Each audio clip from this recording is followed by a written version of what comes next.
not about politics, it's about football. This is a simple game. We're going to run the ball, and we're going to pass the ball. We're just going to play football, really. How good of a football player are you? I just get in and try to spin it. That's all. I just love the game. It really is the best time of the year. What's up, everybody? Welcome back to It's Just Football. Trevor Sikkema Mike Renner here with you to recap everything that we saw from a Chiefs big-time comeback win on Monday Night Football last night. Week 5 officially in the books, which means here on this show, we're giving you our dogs of the week that we had from Week 5. And we're going to introduce a new segment called Why Aren't We Talking About This? Where Mike and I, obviously, bring something to light that we wish more people would talk about. Mike, how are we feeling this morning? Feeling good. Love the 2-point conversion conversation last night. Definitely always riveting. No bad faith arguments. No one making any bad points whatsoever in that whole scenario we saw play out at the end of the game. Sounds like you have a take. I mean, They weren't analytics. Let's get to the take. Let's do the take. The 2-point conversions were not analytics-based decisions. It was gut-based decisions, with the Chiefs going for it because their kicker was a backup, and the Raiders going for it because they have one win, and they just want to win. Right. And it sucks to play for overtime when you're a team that's already kind of nearly out of it. Yeah, and we can obviously get into this a little bit before we get into the meat and cheese of the show, but obviously everybody criticized McDaniels and his decision there because you lose by 1. You go for 2 and then you end up losing by 1, so it looks really bad. But I do agree with you. This is a team that was 1-3 going into it. They were staring down the barrel being 1-4. There is in Arrowhead, you're trying to steal a win away from a divisional opponent and a team that's as good as the Chiefs. I didn't hate it. I know people look at it and they just go, oh, like you could have had the tie, you could have gone to overtime, anything can happen. But in reality, the Chiefs had just scored on their last 5 possessions, I think. I really doubt the Raiders were going to beat the Chiefs when it came to overtime. So it was kind of one of those situations where it's like, I think people would have felt better about the loss if you would have done it more traditionally. Yeah. And instead, Josh McDaniels he was like, look, we're trying to go up 1. If we end up holding Kansas City to a field goal on their next drive, then we have the chance to then just get into field goal range to go win the game ourselves. So it looks terrible because you lose by 1, but I really didn't hate it. I didn't. It is a coin flip decision. Just the way overtime is playing for overtime is also a coin flip decision. So it's not necessarily a wrong decision, but to say it was based on the analytics is incorrect. It's incorrect. It wouldn't be a PFF show if we weren't talking about going for 2, correct? Right, conversion. So we had to kick off the show with that. Let's get the production guys into the show. Let's get Quinn, Soft, Stone, and Eli in here. Fellas, how we feeling today? Quinn, are you matching Soft? Oh no. They took a play out of our playbook. I know. Usually it's us. I think it might be a little bit of the camera because his is more of a gray and mine's a little more of a blue. But yeah, I mean it's pretty damn close. Stone's got some gray. Stone also has some gray in there. Yeah. Y'all are rocking the like different shades of gray and dark hats going on. It's very like Tuesday, because Tuesday's a very like bland, drab. Oh come on! Don't say that. Don't say that. It's the farthest in the week we are away from football. Yeah, and it's also like at least Monday, like you have football on and like, some bars have like trivia and stuff. There's like things to do on Monday. Tuesday's just like there's shit on TV. Well, I go to trivia. Tuesdays just. I go to trivia on Tuesdays. I will be at trivia tonight. Did you win last week? No, I haven't gone in a while, but I'm going to this week. Okay. Tonight. All right. Do we have speaking of trivia? Do we have a question of the day? We absolutely do. We got a good one. Okay. All right. Let's hear it. Let's open up the show with some question of the day. Let's get it. So Travis Kelce obviously caught 4 touchdowns last night. Whew. Who is the only active player with multiple 4 receiving touchdown games? Oh. I mean, multiple? Multiple. Correct. Gosh, it's a toughie. This is a great question. It's a tough one. Name the only active NFL receiver with multiple 4 receiving touchdown games. Can I ask a hint right off the top and chat, start firing away your answers if you guys want to fire away your answers early, try to get first on this one. This one's tough.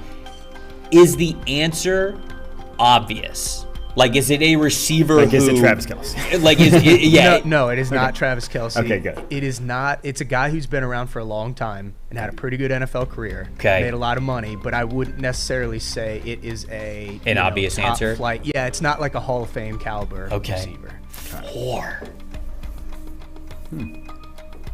This is a really good question. I'm trying to think. We already got a lot of answers in the chat. Somebody said Alvin Kamara, Austin Eckler. They're going with some cheeky guesses there. JM said Marvin Jones. Daniel Sauter, who shout out Daniel Sauter, chat champ from yesterday. First we see you. two-time chat champ. First 2-time chat champ. That's very true.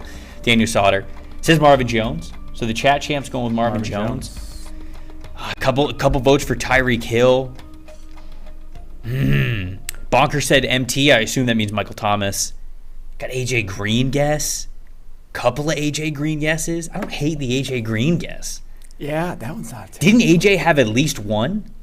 No, that's why I'm trying to think of like anyone who had at least one that I'm sure of, and it's just difficult. Daniel said Bishop. I'm not deep enough in the fantasy game to really like. Daniel follow said Bishop Sankey. If it's Bishop Sankey, I don't think he's active. we'll retire. It is not Bishop Okay. Sankey. There's your Thank second you. hint. That's The their show. second Absolutely hint. not Bishop Sankey. Man, Marvin Jones is a good one. That's good on you, Chad. Okay, well, I guess we'll come up with an official answer for the set at the end of the show. You guys keep thinking about it. Which active NFL player has multiple 4-touchdown games? There's only one. 4 receiving touchdowns. Receiving touchdown Receiving games. touchdowns, Receiving yeah. touchdown games. Sorry. Okay. How to In honor of clarify Travis that. Kelce. In honor of Travis Kelce, of course. So we introed it a little bit talking about the 2-point conversion, but Kansas City Chiefs end up defeating the Las Vegas Raiders by a score of 30-29. Those 1-point losses, those are the ones that really get you, keep you up at night.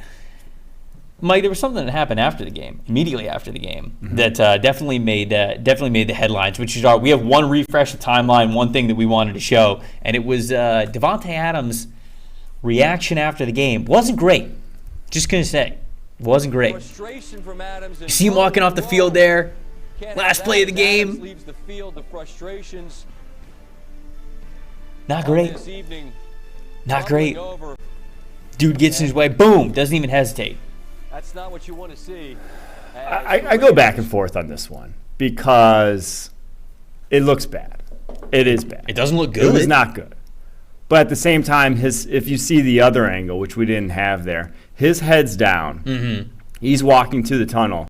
As soon as he looks up, the guy's on him. Yeah. And you're an NFL player walking through the tunnel, like that's like your space. Like your first thought is, what the hell? Like you are. No one should be crossing that path to go there. And yeah, it's cameraman, but your first thought is just like, whoever it is shouldn't be there. And so your first instinct is like, fan, someone else trying to get in my way. So I go back for it. I don't think it was malicious intent. Mm-hmm. It was just frustration. Mm-hmm. It was just, someone's in my way. I'm pissed. Get out of my way. It wasn't a bad push by any means. The guy stumbles because he has a bunch of camera equipment, but yeah, it's bad optics, but I don't think it's that. He pushed him pretty good. But yeah. I do think, obviously, there's a lot of frustration involved. The other angle of it kind of shows that I feel like the cameraman almost wasn't even looking at Davante Adams. That's the thing, is they both he wasn't even looking at it. Yeah, either way, there was going to be a collision. Right. The cameraman was just going down. Were the arms going to get extended from Davante Adams? So there's, Tom Pelissero tweets out, facing possible suspension. Mm-hmm. That would be utterly absurd. Fine. Cool, whatever. NFL's fine people for less, but suspension would be outrageous in my opinion. Davante Adams tweets after the game. Sorry to the guy I pushed over after the game. Obviously very frustrated at the way the game ended. And when he ran out in front of me as I exited, that was my reaction. I felt horrible immediately. That's not me. My apologies, man. I hope you see this. Well, I think that the guy is not only going to see that, but he'll also Davante's probably going to know who it is, because this guy's probably going to lawyer up, but yeah, that's the thing. See, the word there that I should have used, reaction. It was purely just reactionary. It was not an intent, oh, fuck, F this guy. He had no thought process. You said the word. You said. I did, yeah. Trying to censor myself after that. You're fired up. Yeah. You're fired up in the moment. No, it makes sense. Look, he's It's not a good look. It's not a good look for Davante Adams. He realized that it wasn't a good look. He wished he didn't do it. We've all been frustrated. We all obviously haven't been NFL players and lose the game at the end being frustrated, but we've all been frustrated before, and you don't think clearly. I don't think that Davante Adams is a bad dude. It's not like he took it that far overboard. I really do. I think there's a massive fine coming from him because you can't be doing that to people that are on the sideline, but I think if you suspended him, that'd be... All right, I got a second question today for you guys. Okay. What was a worse look? The Davante Adams thing, or Matt Stafford when the chick fell off the stage here we go. and he just bailed? So that one's way worse to me. That one had some thought. Right. Like he there was a looked at that second to situation think. happen. Yeah. And then he was like, "Oh, I'm out of here. I'm not going to help this person." To me, I don't think either are that bad, but yeah. Look, and obviously the Rams and Matthew Stafford helped her afterwards when she was kind of recovering from her injuries. But yeah, that was both not great looks. Not great looks, but we've all been in the heat of the moment. Not that it makes those things right, but I think a suspension would be crazy for Davante. I'm with you. That's not what we're going with there. Let's talk about some stats that matter. Let's talk about some stats that matter from the Monday Night Football game. I'm going to start, and I want to talk about the Raiders' offensive line. Raiders' offensive line, there's just no consistency right now. And as that game went on, it just felt like the Chiefs, when they needed to get a tackle for loss, when they needed to get in the backfield, when they needed to pressure Carr, they were able to. And I think a reason for that is, dude, this is the 10th combination of offensive linemen that they have thrown out there that we saw on Monday night. Cole Miller was at left tackle. Dylan Parham was at left guard. Andre James at center. Alex Bars at right guard. And Jermaine Luminor at right tackle. Dude, all those guys played all 56 snaps, so they all played one game, but that's the 10th combination of offensive line. Colton Miller graded out as an 85.6 last night. No other O-lineman graded above 65. Hell, of course. There's no consistency. Yeah, when 1 through 9 don't work, 10's the one that I think is going to be the winner, usually. Now, I mean, it's obviously something that's like injury-related, but Josh Jacobs did go off on the ground. Like, that was the best they've looked in the running game all year, but I just don't think you're ever, and I said it before the season, this Raiders offense is not going to be as consistent as their weapons, much like we're seeing here in Cincinnati, when your O-line's this bad.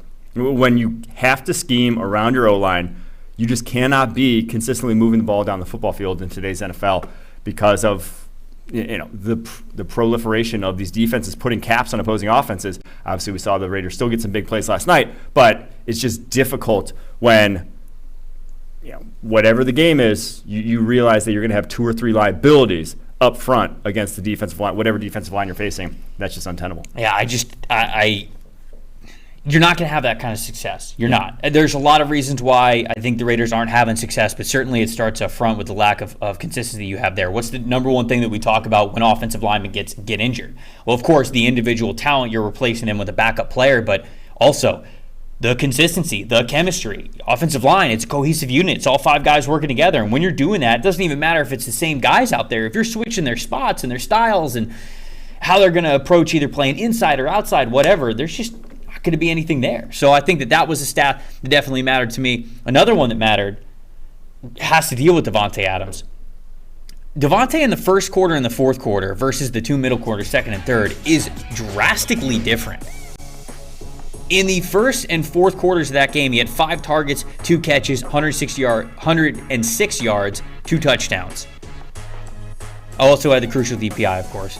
And then the second and third quarters, 2 targets, 1 catch, 15 yards. I mean, dude, it can't be like that. It can't be that feast or famine. If you look at Davante's stat line, you say, wow, Davante had a great game. He was dominant. He had 2 touchdowns. He had so many yards that game. But in reality, they were so spaced out. For 2 quarters, it's like they couldn't give this guy the ball. It's got to be steadier. It's got to be something that you have more of a reliable game plan with your number 1 receiver in quarters 2 and 3. It's a 4-quarter game. Not to be too cliche about it, but... And a lot of that... Got to get him the ball. For my money, is not having Hunter Renfrow, right? Having Hunter Renfrow being healthy and the threat we saw from him, early on in the season last year. He only 4 catches, 25 yards in this game. If you're going to put all these guys over the top of Davante Adams consistently, Hunter Renfrow is the guy who has to go off. Like if he is going to have these lulls throughout games where Derek Carr can't look his way because of what defenses are doing, Hunter Renfrow better be going for over 100 yards. You paid him like a guy who should be going for over 100 yards in those situations. And to date, so far this season, he is not. So he's been one of the bigger disappointments. And again, obviously his first game back from injury, from that hit he took back in week 2. But that's what has to happen if Davante is going to go. If he's going to get that much attention from opposing defenses. Walt said Mac Hollins dropping deep balls doesn't help, or just dropping passes doesn't help. That's for sure. I think they needed everybody to step up. Obviously, losing Darren Waller early in that game was a major factor that went into it as well. Oh, somebody pointed out I'm also wearing a gray shirt. So is everybody? Yeah. Now you're the only one who's standing out. Well, Notre Dame this week. I'll be there. Stanford, Tanner McKee, top 10. Oh yeah. Well, so somebody pointed out that I was wearing a green shirt, or a gray shirt, just like everybody else is. Look, somebody brought up in the chat. Can you guys talk about the roughing the passer call? What do you want us to say? I mean, the rule. What everyone else has said. The rule is terrible. Wherever the rule book is right now with roughing the passer, what we saw from Brady on Sunday, what we saw with them calling it on Chris Jones last night, it's in a terrible place. I get why the rule exists. You're trying to protect quarterbacks. Quarterbacks make the money for the league. They're trying to make all the money that they possibly can. I understand why it's there, but some of the stuff is just absolutely ridiculous. Oh, you can't throw a quarterback to the ground. Oh, you can't fall on them with your whole weight. There are sometimes situations where it's not plausible to do that. Mm-hmm. These are grown men moving extremely fast. It's just an extremely physical game. It is bang, bang. It is millisecond stuff. You're trying to go get the quarterback down.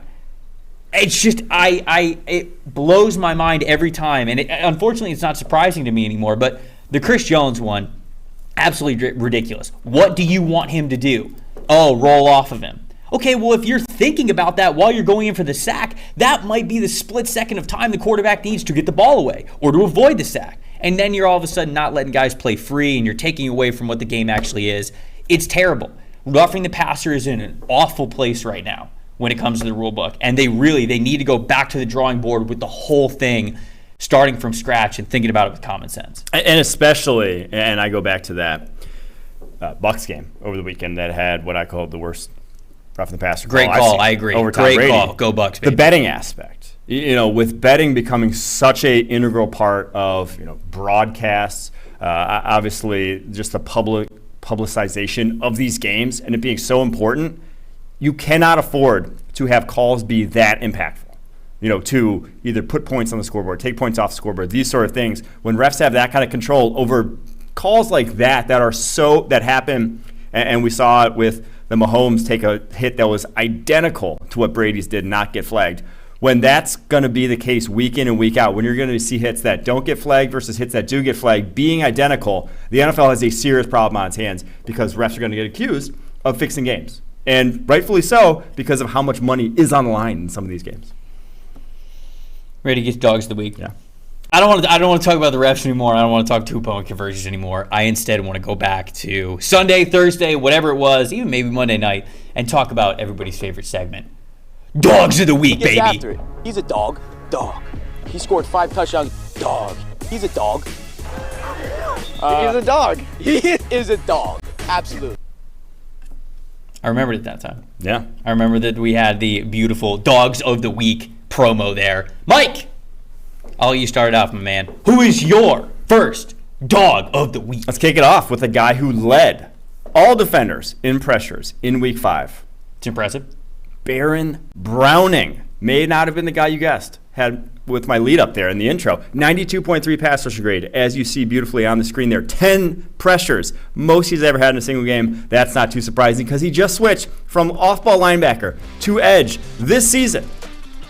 He was an off-ball linebacker before this. Yeah, he played some at Ohio State off the edge, but the talent that he has shown already, his get-off, his explosiveness, this guy is a problem in waiting, and we're already seeing the fruits of his labor. 10 pressures. I'm excited to see his career development because as an athlete, when he came out of Ohio State from a testing perspective, elite. All-time sort of pre-draft testing from Baron Browning. Cannot wait to see how he grows with more pass rushing moves as this year and his career goes on. I don't know if you just said this or not, but when you had him coming out, a lot of people were like, oh, is he an off-ball linebacker? He's an on-ball linebacker. He played a lot of on-ball linebacker when he was at Ohio State. Did you think about this projection of him maybe being more of an edge rusher? I was not off-ball linebacker at all. I was like, he is an edge. Okay. Do not even waste your time at off-ball linebacker. They obviously had such a thin linebacker room last year. That's why they started him. But this guy is a defensive end through and through. Okay. All right. There we go. First Dog of the Week, Baron Browning. You love to see it. Led the NFL in pressures. For my first Dog of the Week, I have to do it. Hey, this is a the multiple winner here that we have had a couple on this show. It's Geno Smith. It has to be Geno Smith. Geno Smith with another fantastic performance. This is no longer just a feel-good story. Geno Smith is genuinely the quarterback of this team and could be moving forward. 92.7 passing grade, which was the number one passing grade in the NFL this past week. He had 5 big-time throws, which ties the most in a single game that we have had so far this season. 75% adjusted completion percentage and an average depth of target of above 13. It was 13.3. It is incredible what the Seattle Seahawks are able to do with this guy at quarterback. Obviously, they did not get the win. They ended up losing to New Orleans this past week. But Geno Smith is giving them a fighting shot.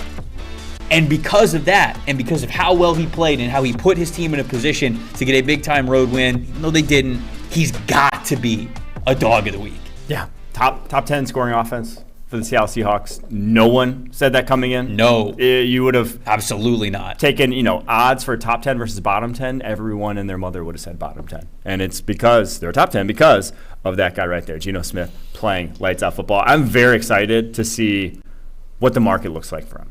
And if the Seahawks franchise tag him next offseason, that's going to be a discussion for another time, but it's trending towards that being the case. We've got a couple of early dog of the weeks for Sauce Gardner. Neither of us have Sauce up there, so I just wanted to mention him. Knocking out a QB, always dog. A true dog of the week. Can't get more game changing. You know what? A lot of people threw in Justin Tucker, and I didn't even think about Justin Tucker, and he should have been in here. Kickers. Come on, don't. No. Justin Don't Tucker do that. might be the one. This is, if any kicker in the NFL is a dog, it is the one that puts his hands up like Gladiator saying, are you not entertained when he is blasting game-winning field goals. I think that was looking actually at the field goal McPherson, right? Like he was giving McPherson a little sauce on that, saying, anything you can do, I can do better over here. This is a great call-out, chat. I'm glad that you got Justin Tucker in here. He really was an absolute dog of the week. What's your next one? My next one is the needle.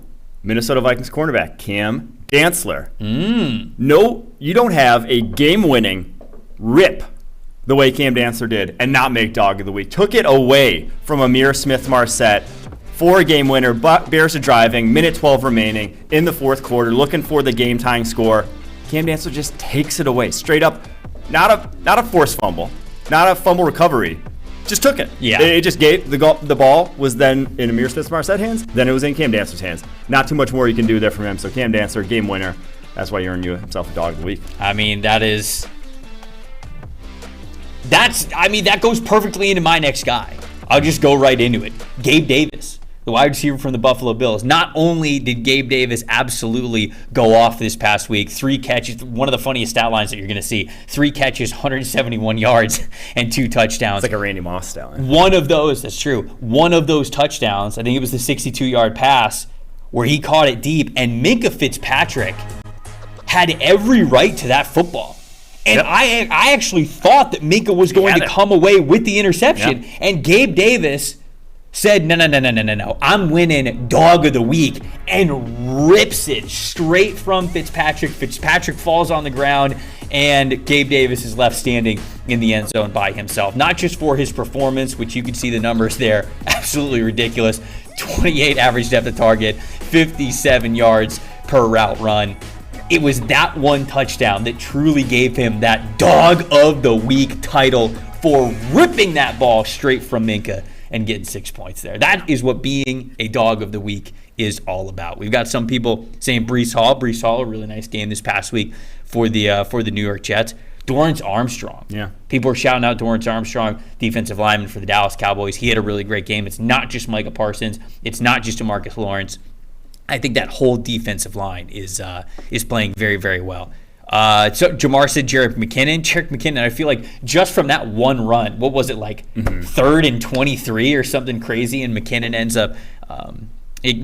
up converting it for the Chiefs last night. Was great to see. You got some Taysom Hill love, 3 rushing touchdowns. That was, Taysom, we probably should give with some the love dub to, because he also threw a seed up the seam for a touchdown pass too. Pretty insane. Okay. Who's your last one? My last one. Yep. Another multiple time dog of the week. And you had to do it. Dameon Pierce, Texans running back. Broke the PFF record for broken tackles in a game. Almost did it on one run. 17 broken tackles on 26 carries against what was the top 5 graded run defense heading in the Jacksonville Jaguars. Did it all on his own. Of his 99 yards, 95 came after contact. That was a Dameon Pierce special. Now, he did have 2 drops, but he did single-handedly, with all those broken tackles, ruin my $5 parlay because my other 2 legs hit last week. But Dameon Pierce. Look at this, man. Look at this. Look at this run. That is the most, I said this on Twitter, this is the most Marshawn Lynch-like run we have seen since Marshawn Lynch.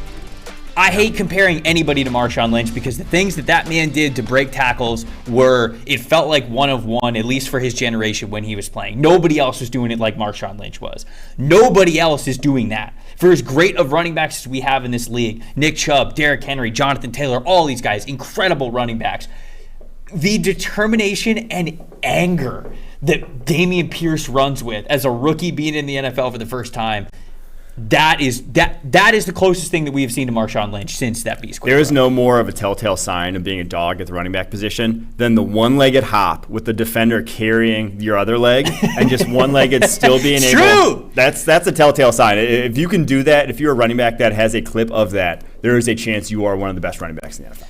There's just that's a telltale sign. All right, last one for me. Last dog of the week that I've got. Want to give a shout out to the New York Jets pass rusher Carl Lawson, 92.7 pass rush grade, 8 total pressures this past week, which is 3rd most in the NFL.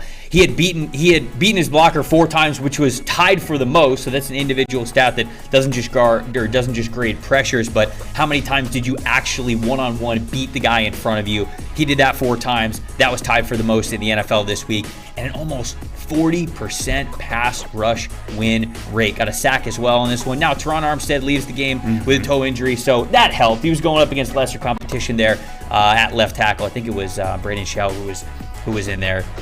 But it just didn't matter who it was. They were doubling him. They had tight ends to his side. They had running backs to his side, and he looked so explosive. He looked so athletic on the edge. And so even going back and watching those pressures, sure, it wasn't against Teron Armstead, but he looked good. He looked relentless. He had that motor. That's what the Jets need on that defensive line. Carl Lawson looked damn good. It's his best game so far this season, and that's why I had to have him as a dog of the week. Yeah, after slow start, the big money deal a year and a half ago, tears his Achilles, or was it an ACL? I don't know. I think it was his Achilles. I think it was an Achilles. Yeah. Tears his Achilles, comes back, difficult injury for any explosive sort of position to come back from. For him to be looking like that already after kind of a slow start, very, very encouraging for the Jets moving forward. Some other shout-outs that we had from you guys for Dogs of the Week. Got Osa Odigizua. I didn't watch Odigizua this week, but DJD is shouting out Odigizua there. Patrick Silverman. Who went against the Rams offensive line. I mean, that's unfortunately a trend that we have so far this season. We got Marlon Humphrey as a submission there. Kyle Duggar as well. There's been a couple of people who have said Kyle Duggar from the New England Patriots. Breece Hall, I already mentioned. A lot of Breece Hall shout-outs already. Stephon Gilmore, absolute dog, says Abel Fett. We got a couple of Zach Wilson dogs, and then Daniel Sauter said Zach Wilson already won dog of the year. Preseason. Jalen Hurts. I mean, this wasn't Jalen's best week, but yeah, Jalen Hurts is not a dog this week. We can't. I mean, he got the dub. Did Fast Batman do anything this week? Yes, he caught a pass. I watched him catch a pass. Fast Batman's back. Man, you are hating. 3 passes for 19 yards. See? Taking advantage of that 4.3 speed. It's Fast Batman, baby. All right, there we go. Those are our dogs of the week. You guys can keep firing off some dogs of the week if you want to give some shout-outs to some other players that we didn't get to. But we do want to introduce a new segment here we have on this show called Why Aren't We Talking About This? Whether it's positive or negative, something that we're saying, hey, people need to be talking about more. Mike, I'll start with you. What is your thing that you want people to be talking about? Well, I would say I don't think anyone else needs to be talking about it, but I'm like, this needs to be talked about. So I'll talk about it. Okay, sure. Because I hate talking about police. You can talk about whatever the hell you want to talk about. That's your prerogative. But I'm going to talk about the Vikings, Minnesota Vikings. Tell me the last time you heard this. Top 5 offensive tackle duo in the NFL. Been a while. Top 3, possibly. Based off of grading right now, that is where they land. Because Christian Darrisaw, monster year 2. Not getting talked about enough. Only 7 pressures allowed all season long. I keep policing what people are talking about. I'm not talking about it enough. Christian Darrisaw, second highest graded tackle in the NFL. Brian O'Neill on the other side, 12th highest graded tackle in the NFL. The Minnesota Vikings offensive line, the interior is still rough, but this is one of the better run blocking lines in the NFL, and they have an excellent tackle duo that can go up against the big dogs in the league, and that's huge. That's what they've been missing. Kirk Cousins, for all he's gotten shit on over the past handful of years, he's been playing behind a bad offensive line for the majority of his Minnesota Vikings career. They finally seem to have fixed that to a degree, and I think you're seeing it. That's why they're 4-1. Man, I love Christian Darrisaw coming out. Yeah. He just moved in a rare way. Guys that big, that powerful, should not be able to move as well as Christian Darrisaw did when he was at Virginia Tech. So I love hearing that he's playing very well. Why aren't we talking about this? I wrote this as my segment, and then over the last 24 hours, it has absolutely blown up to the fact that literally everyone is talking about it. But mine is about Ron Rivera, and this was after Washington's performance. I thought about this, and I was like, I don't feel like people are talking about this enough. And then obviously as the quarterback comments, which go into it. But honestly, my why aren't we talking about is Ron Rivera going to be the next head coach to be fired? Obviously, we have Matt Rule getting fired yesterday, but where are we with Ron Rivera? Because I don't feel like I've heard a lot of people talk about how hot his seat is. Right now, he's still, I'm checking it, he is the third best odds to be the next head coach fired. Nathaniel Hackett is next, then Cliff Kingsbury, and then it's Ron Rivera and Frank Reich are tied at plus 600 or plus 500, depending on where you're looking. Dude, it has not been good enough. Even beyond the quarterback comments, which I'll get to in a second, it has not been good enough for Ron Rivera. This is Ron Rivera's third year with Washington. They went 7-9 the first year, barely squeaked into the playoffs as a below 500 team. They went 7-10 last year, did not make the playoffs, and they're 1-4 to start this season. They are getting worse. This team is getting worse. The longer Ron Rivera has had decision-making along what this roster was going to be, it has been worse. And look, there have been a lot of quarterbacks that he has had to deal with, okay? Ron Rivera said yesterday, he was asked about the NFC East teams, and a reporter asked him, hey, why is basically the rest of the entire division playing well and your team is not? And he said one word, quarterback. Now, he went on to explain himself a little bit more afterwards, but don't sit here and say that was taken out of context. It was not. He was asked this question, and he said one word, quarterback. These are the quarterbacks, you see him on the screen, that he has started over the last 2.5 years now. Alex Smith, Dwayne Haskins, Kyle Allen, Taylor Heineke, Ryan Fitzpatrick, Garrett Gilbert, Carson Wentz. Okay, it's not ideal that you have to start all those guys. But he then was asked a follow-up question about Wentz, and he didn't really give glowing reviews on Carson Wentz. It's like, my God, you picked Carson Wentz.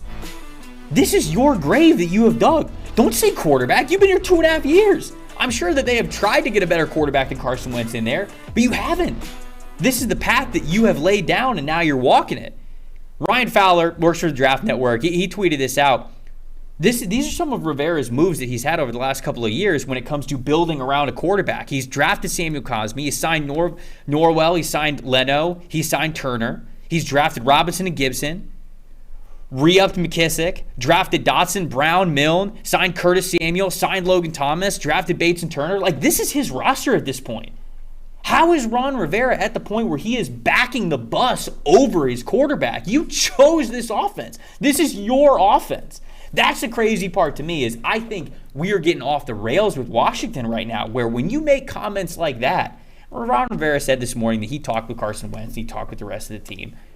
But when you're making comments like that, man, you're starting to dig your own grave unless Washington starts turning around, and I'm not so sure they do. Well, let's be honest. His grave is dug. They're not turning things around, and this team, if they lose to the Bears this weekend or on Thursday night, I think it might be over then. Like by the weekend, he may be gone because that's 5 straight losses after obviously the 1 win against the Jaguars to start the year.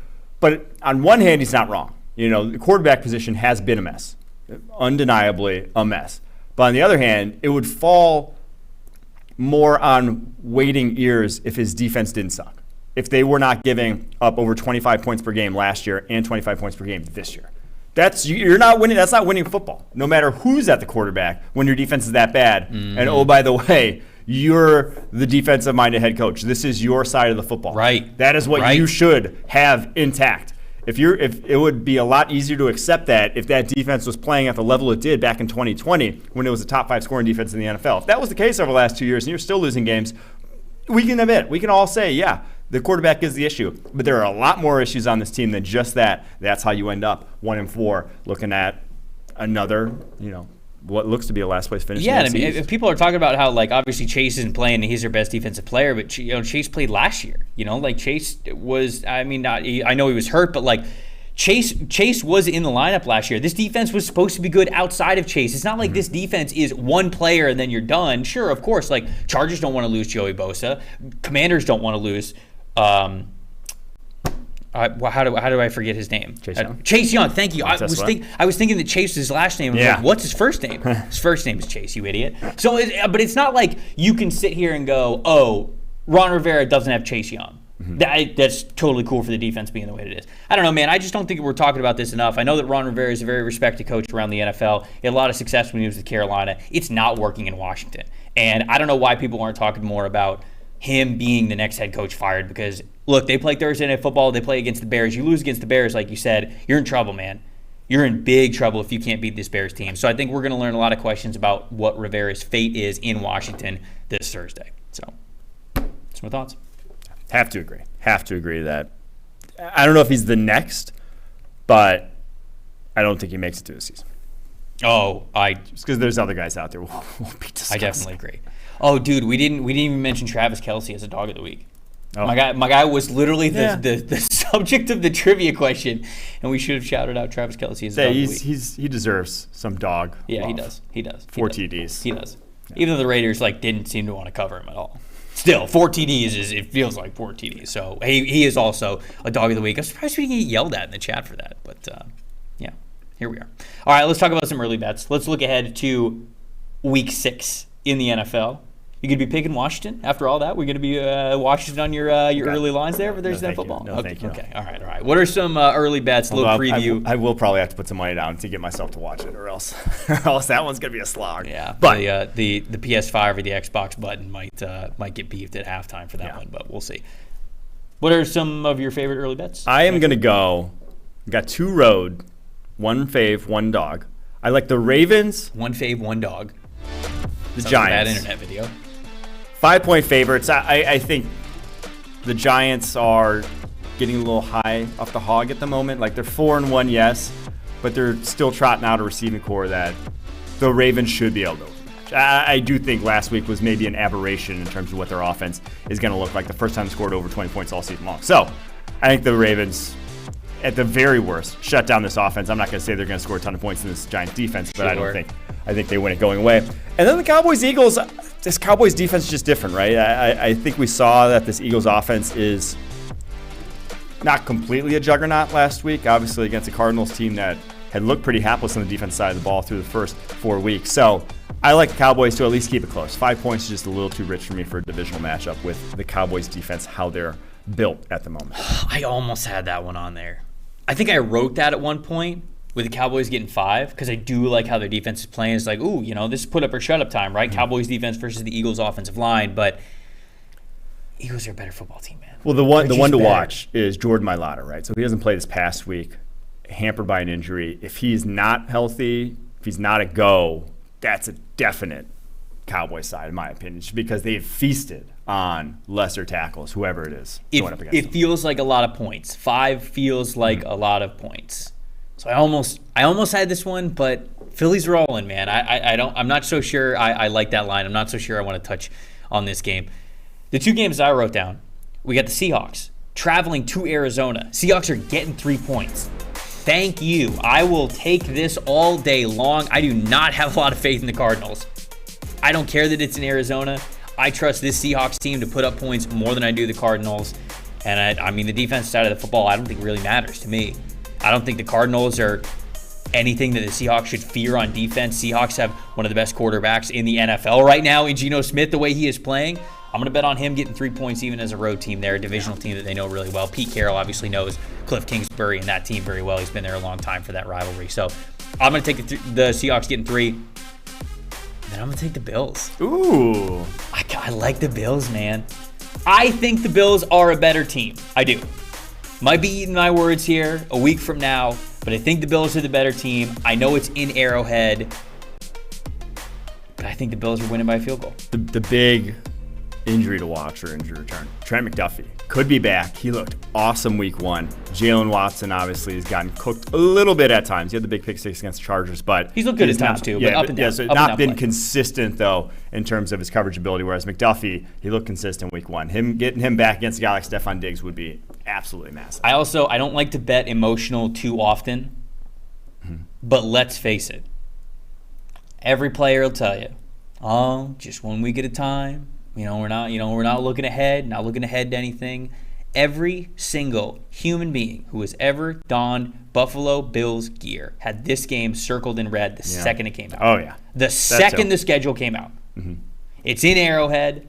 I think the only thing that these guys are thinking about is absolute revenge. Payback. Which, we had a question in the chat. Which game are you looking forward to most? Bills Chiefs or Eagles Cowboys?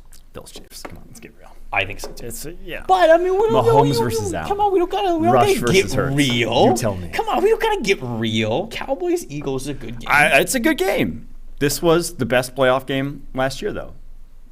Done again, like running it back with 2 of the best quarterbacks in the NFL. That's what like you live for. Those are the games that everyone wants to see. Daniel said Trent McDuffie is a baller from my Madden league. LOL. Nice. I mean, it should be. Yeah. Nice. Yeah. Sick. Nice. I agree. I think it is. What? Had him as a first-round Madden pick. Did you? Yeah. Yeah. In the draft guide, it said draft the first round of Madden. Actually, that'd be a terrible pick if you drafted Trent McDuffie in the first round of a Madden redraft. That'd be awful. Yeah. No, I do agree. I think it's Bills Chiefs. We've been all looking forward to this one for a very long time. Quinn, question of the day. 4 touchdown games. Which active receiver has had 4 receiving touchdowns multiple times? I did like the Marvin Jones call out. Marvin Jones is a good call out. Because I can remember him I vividly think doing I'd it once. go A.J. Green. Okay.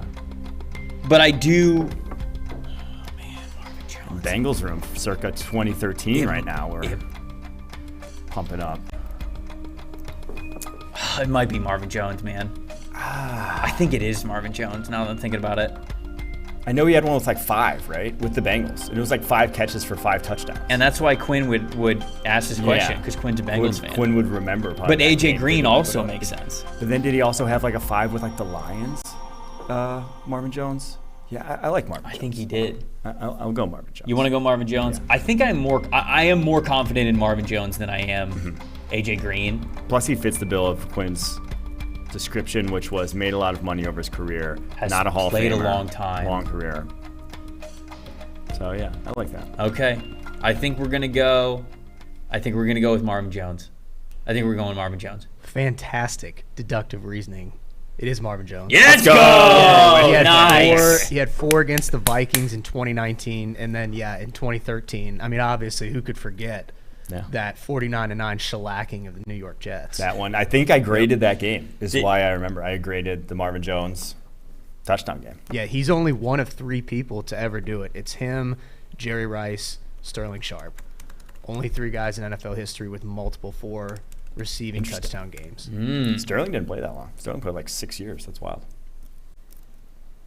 Marvin Jones, incredible. Yeah, good job. That was a tough one. I'm happy that you guys got that. Who called it out in the chat first? Yeah, who was it? Who was in the chat first? Is that who the chat champ is? Are we going with whoever called it first? Coltrane92 is our chat champ today. But I think there were several people that got Marvin Jones. They were pretty quick on that. Oh, I thought that one was going to be a little tougher. Coltrane92, I thought it was going to be spelled COLE_train92. Like, like that's their first name. No, but it's we're just straight Coltrane. Conductor, Yeah. That's a Dad was a conductor growing up. Like he grew up on the railroad. Coltrane92 is our chat champ. He's probably wearing one of those like puffy hats with like the pinstripes on it. Oh yeah, just like covered in coal. Like blacked out. Got overalls on. Oh yeah. On his day's work. Just shoveling coal. I don't think that's how trains work anymore. It's Eastern Pennsylvania. Is it? Or Western Pennsylvania. Is that how trains work still? I don't know. I couldn't tell you, dude. I couldn't tell you either. Last time I've ridden a train, like an actual train, it's been a minute. Daniel said, plot twist, Coltrane is my burner, which means Daniel would have won it 3 times now. It could have been the 3 times champ. But Coltrane, congratulations on being the chat champ. We need you in the show tomorrow, so make sure that you get in on the show. You're going to be our tiebreaker. Everything that we're going back and forth on with the chat, we're going to need your answer on because you got to represent the chat as the chat champ. Everybody else, hopefully we see you guys tomorrow as well. Appreciate you watching the show. It's going to be a jam-packed show tomorrow. I've already seen a little sneak peek of the rundown. It's good stuff. For Trevor Sikkema, that is Mike Renner. For everybody in the production suite, thank you guys so much for watching. We will see you tomorrow right here, 11 a.m. on PFF's YouTube for It's Just Football. It's not about politics, it's about football. This is a simple game. We're going to run the ball, and we're going to pass the ball. He's just going to play football, really. How good of a football player are you? Not just get in and try to spin it.